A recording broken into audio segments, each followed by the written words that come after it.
नमस्कार दोस्तों, आपको मेरे चैनल रिपोर्ट पढ़ना में। दोस्तों आज मैं आपको बताऊंगा इस वीडियो में कि पोस्ट ऑफिस अपने ग्राहकों को बहुत बड़ी तोहफा दे रही है साल 2025 में। जी हाँ दोस्तों, अगर आपने पोस्ट ऑफिस में अकाउंट खुलवा रखा है तब तो आप जल्दी से इसका लाभ उठा लें, और अगर आपके पास पोस्ट ऑफिस में खाता नहीं है तो आप जल्दी से जाकर ओपन करवा लें, क्योंकि पोस्ट ऑफिस अपने ग्राहकों को 60,000 जमा करने पर 16,27,284 रुपये दे रही है, वो भी टैक्स फ्री के साथ। यानी कि दोस्तों स्कीम में जमा पैसे पर सेक्शन 86 के तहत टैक्स में छूट भी दी गई है। फिलहाल ये योजना काफ़ी लोकप्रिय है, टैक्स सेविंग की वजह से लोग इस स्कीम में पैसा निवेश करते हैं। तो दोस्तों मैं आपको फटाफट बता देता हूँ कि पोस्ट ऑफिस में यह कौन सा सेविंग स्कीम है, यानी कि इस स्कीम का नाम क्या है, और दोस्तों साथ में जानेंगे इस स्कीम को लेने के लिए क्राइटेरिया क्या होगा। पोस्ट ऑफिस की इस स्कीम को लेने के लिए एज लिमिट क्या होगा, इस स्कीम में कौन कौन लोग ले सकते हैं, इस स्कीम को कैसे ओपन करेंगे, इस स्कीम में मिनिमम कितना पैसा जमा कर सकते हैं, इस स्कीम के ऊपर टैक्स बेनिफिट्स है कि नहीं है, इस स्कीम को ओपन करने के लिए क्या डॉक्यूमेंट्स चाहिए, इस स्कीम के ऊपर कितना इंटरेस्ट रेट मिल रहा है। जी हाँ दोस्तों, इस सारे सवालों का जवाब आज मैं आपको इस वीडियो के माध्यम से दूंगा। और दोस्तों अगर आप भी इस स्कीम का लाभ लेना चाहते हैं तो आप नीचे कमेंट बॉक्स में लिखकर जरूर बताएं। और दोस्तों वीडियो स्टार्ट करने से पहले अगर आपने अभी तक मेरे चैनल रिपोर्ट पढ़ना को सब्सक्राइब नहीं किया तो प्लीज़ कर ले, ताकि मैं इसी तरह का इन्वेस्टमेंट से रिलेटेड वीडियो लेकर आता रहूँ। तो दोस्तों चलिए जानते हैं पोस्ट ऑफिस की सबसे पॉपुलर सेविंग स्कीम है जिसका नाम पीपीएफ यानी पब्लिक प्रोविडेंट फंड। भारत सरकार की ओर से अपने सिटीजन्स को उपलब्ध कराई गई बहुत ही अच्छी बचत योजना है।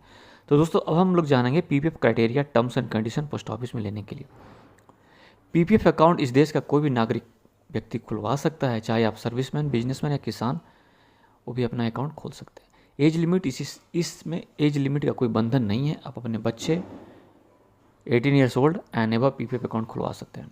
लेकिन यह ध्यान रखें कि अपने नाम सिर्फ एक पीपीएफ अकाउंट ही खुलवा सकते हैं। अगर पहले से आपके नाम कोई पीपीएफ अकाउंट होने पर आप न तो अपने नाम और न ही किसी के साथ जॉइंट खोल सकते हैं। आप अपने जीवन काल में कभी भी अपने नाम पर दूसरा अकाउंट नहीं खोल सकते। अगर कभी आपके नाम पर कोई दूसरा पीपीएफ अकाउंट पाया गया तो फिर दूसरा अकाउंट तुरंत मतलब कि डीएक्टिवेट हो जाएगा, यानी बंद हो जाएगा, और उस खाते में डिपॉजिट अमाउंट पर इंटरेस्ट भी नहीं मिलेगा।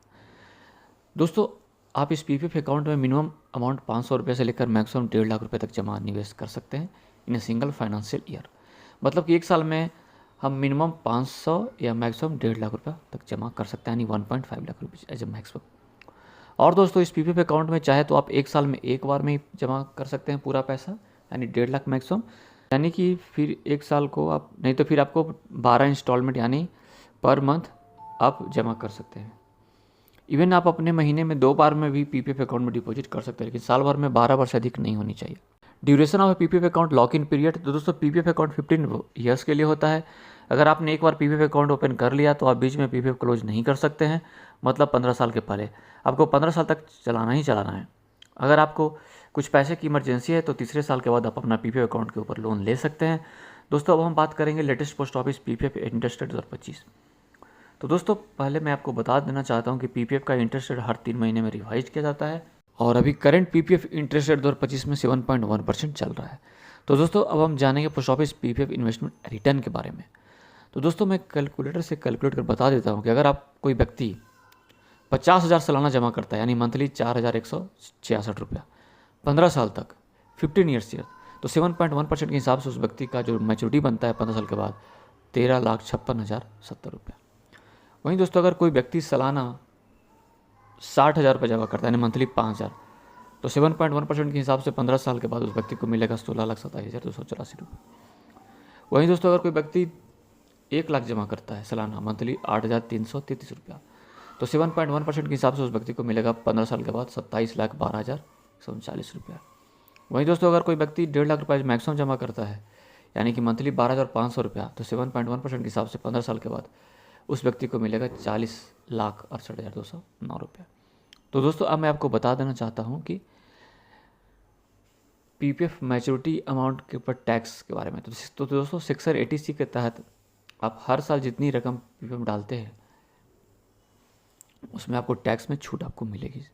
सेक्शन 80C के तहत जमा रकम पर आप हर साल ब्याज पाते हैं, लेकिन इस ब्याज को आपकी सालाना टैक्सेबल इनकम में नहीं जोड़ा जाता है। Even TDS is also not applicable. दोस्तों हम बात करेंगे how to open PPF account in post office. तो दोस्तों पोस्ट ऑफिस पीपीएफ लेने के लिए आप अपने नियरेस्ट पोस्ट ऑफिस ब्रांच में जाकर आप पीपीएफ ले सकते हैं। इवन आप कोई भी नेशनलाइज बैंक में भी जाकर आप पीपीएफ अकाउंट खोल सकते हैं। आप जाने के बाद वहाँ पीपीएफ का फॉर्म लेना होगा, पीपीएफ फॉर्म फिल करके डॉक्यूमेंट्स में आपको पासपोर्ट साइज फ़ोटोग्राफ, आधार कार्ड, पैन कार्ड आपको जमा करना पड़ेगा। तो दोस्तों उम्मीद करता हूँ कि मेरा जानकारी आपके लिए वैल्यूएबल होगी, तो प्लीज़ आप इस वीडियो को लाइक करें, दोस्तों के भी जरूर शेयर करें।